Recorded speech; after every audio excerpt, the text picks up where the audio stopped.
Hello students, कैसे हैं आप सब। Welcome back to BSc IGNOU channel. आज हम इस वीडियो में चैप्टर 7 स्टार्ट करने जा रहे हैं।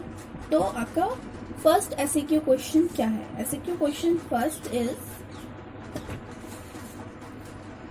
which electronic configuration of the d orbitals does not have any CFSE either in tetrahedral or octahedral environment? Justify your answer.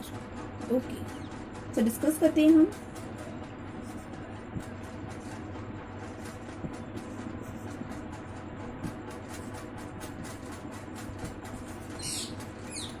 Distribution of electron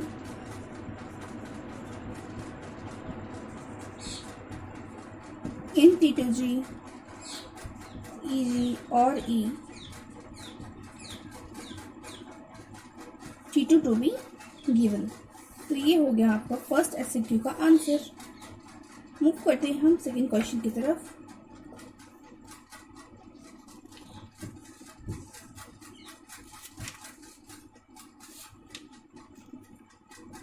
The second question is explain the Jahan-Taylor effect in the D9 configuration of CuCl2। Jahan-Taylor effect को explain करने बोल रहा है CuCl2 में। Okay, CuCl2 में हमें explain करने बोल रहा है। So for that सबसे पहले तो मुझे रब करना होगा। So रब करते हैं and then explain करते हैं। D9 configuration of CuCl2 is क्या होता है T2G6 EG3।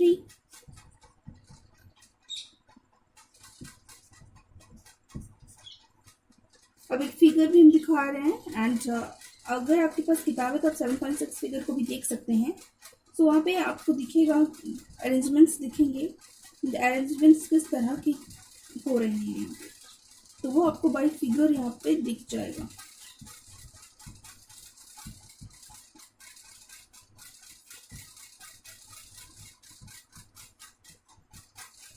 देखो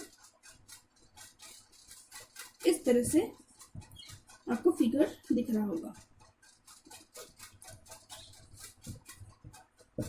ओके, सो अब मूव करते हैं हम थर्ड क्वेश्चन की तरफ। What is the third question?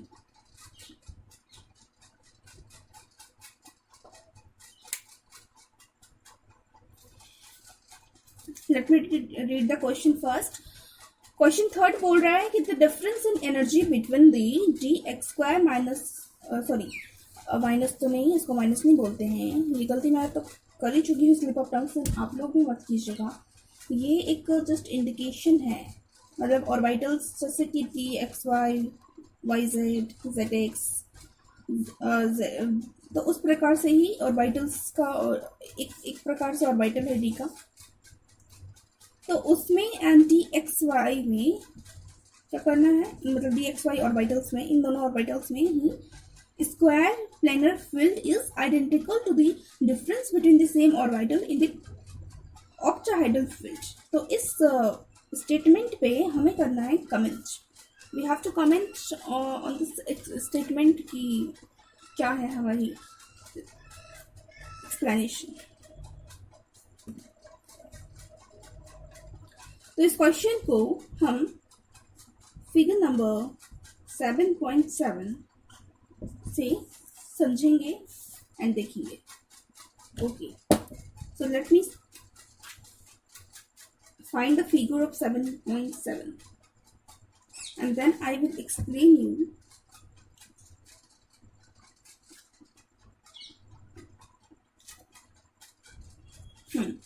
देखो बुक में, किताब में 7.7 जो crystal field splitting of d orbitals in a tetrahedral distorted field है आपका, ये वाला फिगर को सबसे पहले तो मार्क करना है एंड देन अच्छे से देखो यहाँ पे ओरिएंटेशन किस तरह से दिया गया है, किस तरह से लेवलिंग की गई है, तो इसका कुछ ऐसे देख लेना है। बस इसी से आपको उस क्वेश्चन को समझ में आएगा। एंड दूसरा जो थिंग है वहाँ पे जो हमें कमेंट करने बोला गया था, तो उसके लिए एक तो स्क्वायर प्लेनर कॉम्प्लेक्सेस इधर दिए गए हैं, इस वाले पेज में स्क्वायर प्लेनर कॉम्प्लेक्सेस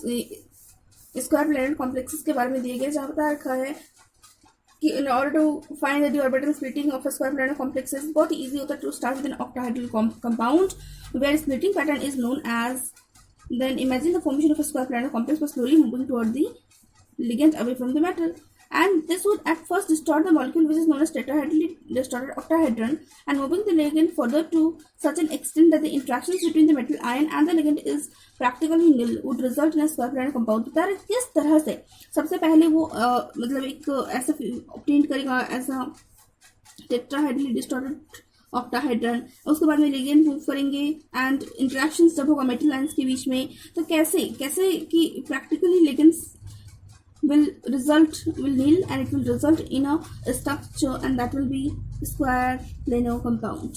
ठीक है, तो ये सिचुएशन बेस्ड डिस्क्राइब है स्क्वायर प्लानर कॉम्प्लेक्स में, क्योंकि टू लिगेंड्स जो है इतने ही दूर है कि वो ऑलमोस्ट उनको हम कंसिडर कर रहे हैं कि as an unattached to the metal ion and दस unable to form true chemical bonds. So this situation are depicted in the figure जो कि अभी मैंने आपको दिखाया भी, उसको और अच्छे से थोड़ा सा देख लो, बस देखिए इसका एक्सप्लेनेशन.